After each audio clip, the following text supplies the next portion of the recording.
The buggy lurched forward. We were leaving the world I knew behind. Gone were the skyscrapers and traffic jams. In their place, rolling farmland stretched as far as the eye could see. The air was different here. It was clean. It was quiet. It was a world away from the city I called home. I had traded my smartphone for a straw hat. My laptop was replaced with a hoe. For the next 7 days, I would be living like the Amish. It was a chance to experience a simpler way of life, to unplug from the constant noise of the modern world, to reconnect with myself. The silence was the first thing that hit me. It was a profound silence, one that seemed to envelop the entire landscape. It was as if the world had taken a deep breath and was holding it, waiting for something to happen. But nothing did. The silence was not just an absence of sound, but a presence in itself, a living, breathing entity that filled the air with its quietude. No car horns, no sirens, no hum of distant traffic. The usual cacophony of urban life was replaced by a serene stillness. The roads were empty, devoid of the usual rush and bustle. It was a stark contrast to the constant noise that I had grown so accustomed to in the city, just the chirping of crickets and the rustling of leaves in the wind. These sounds, so often drowned out by the din of modern life, now took center stage. They were the symphony of the countryside, a gentle reminder of nature's ever-present rhythm. Each chirp, each rustle, was a note in a melody that had been playing for centuries, unnoticed by many. The only traffic jam was a herd of cows crossing the road. It was a sight that brought a smile to my face. The cows moved at their own pace, unhurried and unconcerned. There was no rush, no urgency. It was a reminder that life here moved to a different rhythm, one that was in tune with nature. Time seemed to move differently here. It wasn't measured in minutes and seconds, but in the rising and setting of the sun. The day began with the first light of dawn and ended with the last rays of the setting sun. It was a natural rhythm, one that felt more in sync with the world around me. There was a sense of timelessness, a feeling that the days were longer, more fulfilling. The Amish family welcomed me into their home. Their hospitality was genuine, their smiles warm and inviting. They lived a life that was simple, yet rich in its own way. There was a sense of community, of belonging that was palpable. It was a stark contrast to the often impersonal interactions of city life. It was a simple house, lit by oil lamps and heated by a wood-burning stove. The furniture was handmade, each piece telling a story of craftsmanship and care. There were no modern conveniences, no gadgets or gizmos. It was a home that was built on tradition, on values that had been passed down through generations. There was no television, no internet, no distractions. The absence of these modern conveniences was not a loss, but a gain. It allowed for a deeper connection with the people around me, with the environment. It was a chance to unplug, to disconnect from the digital world and reconnect with the real one. Just the sound of conversation and laughter. The family gathered around the dinner table, sharing stories, laughing and enjoying each other's company. It was a scene that was both familiar and foreign. Familiar in its warmth and joy, but foreign in its simplicity and purity. It was a reminder of what truly mattered in life.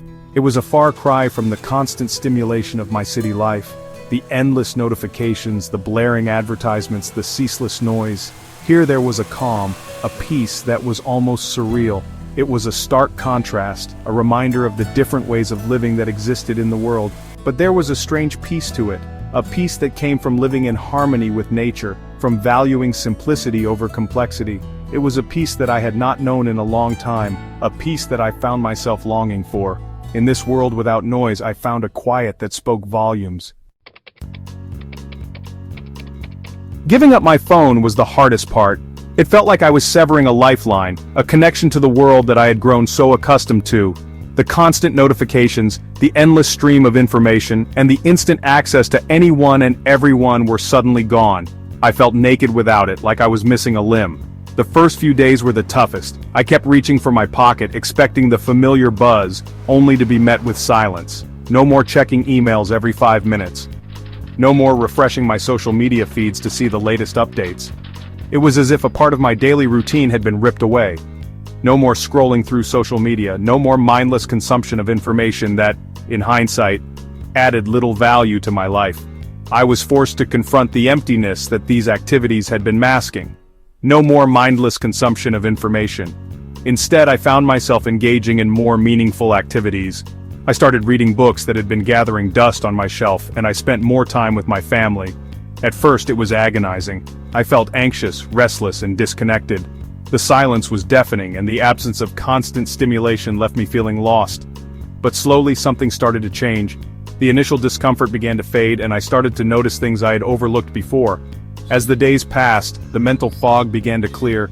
I felt a sense of clarity that I hadn't experienced in years. My thoughts were no longer fragmented by constant interruptions.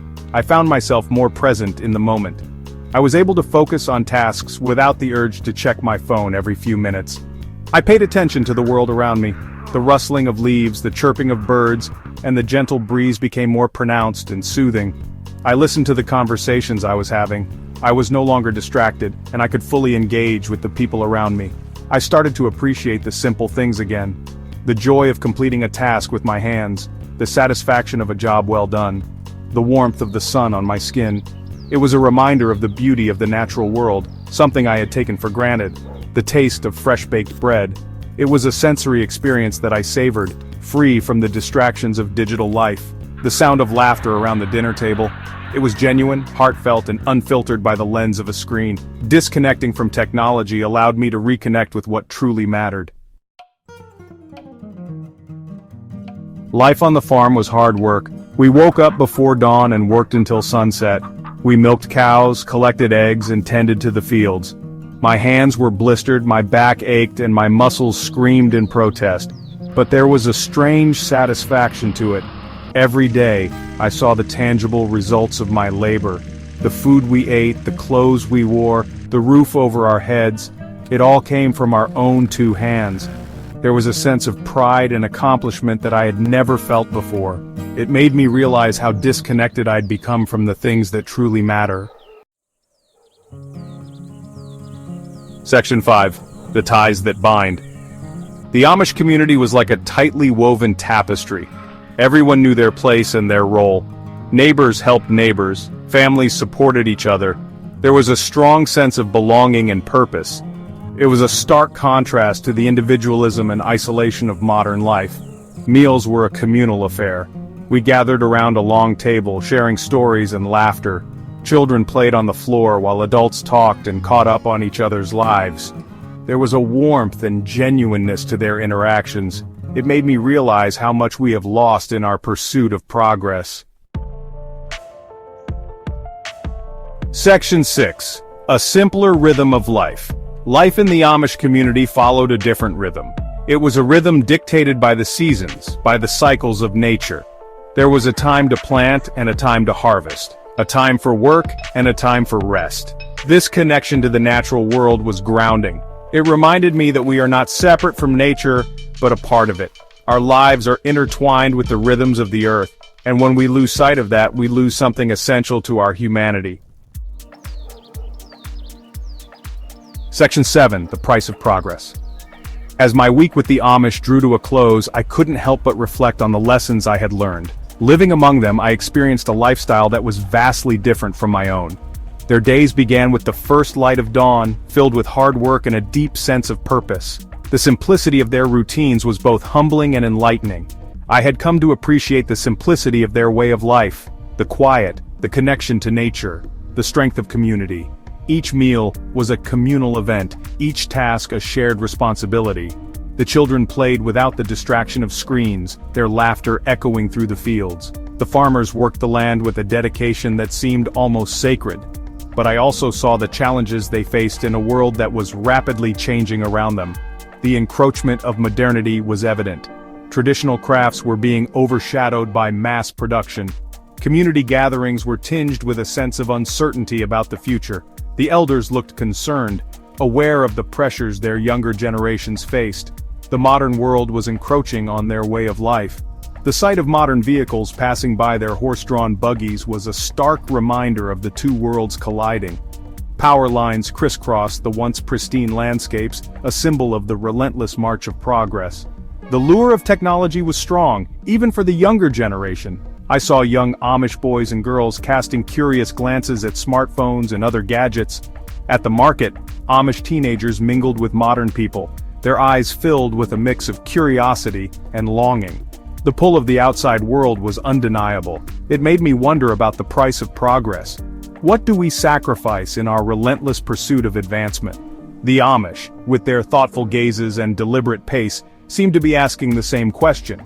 As I watched an Amish farmer plow his field with horses, a tractor in the distance, the contrast was striking. What do we gain from our constant pursuit of more? In the bustling cityscapes, people were glued to their screens, always connected, yet somehow more isolated. The convenience of technology came with its own set of challenges: stress, disconnection, and a never-ending race against time. And what do we lose in the process? The Amish, with their simple, community-focused lives, seem to hold on to something precious that many of us have lost. As I watched an Amish family work together at home, and an individual walking alone on a rural road, I realized that progress comes at a cost. The question remains, is it worth it? Section 8. Finding myself in simplicity. Leaving the Amish community was bittersweet. I was eager to return to my own life, to my family and friends. But I knew that I was leaving a part of myself behind. The part that had found solace in simplicity. The part that had reconnected with nature. The part that had discovered the importance of community. I carried these lessons with me as I returned to the city. I vowed to be more present in my life, to disconnect from technology more often, to appreciate the simple things, to nurture my relationships, to live a more intentional life. Section 9. Could you? My experience living with the Amish was a powerful reminder that there is more to life than the constant pursuit of more. It showed me the beauty of simplicity, the importance of community, and the power of disconnecting from the modern world. It left me with a profound question. Could you live without technology for a week, a month, a year? What would you gain? What would you lose?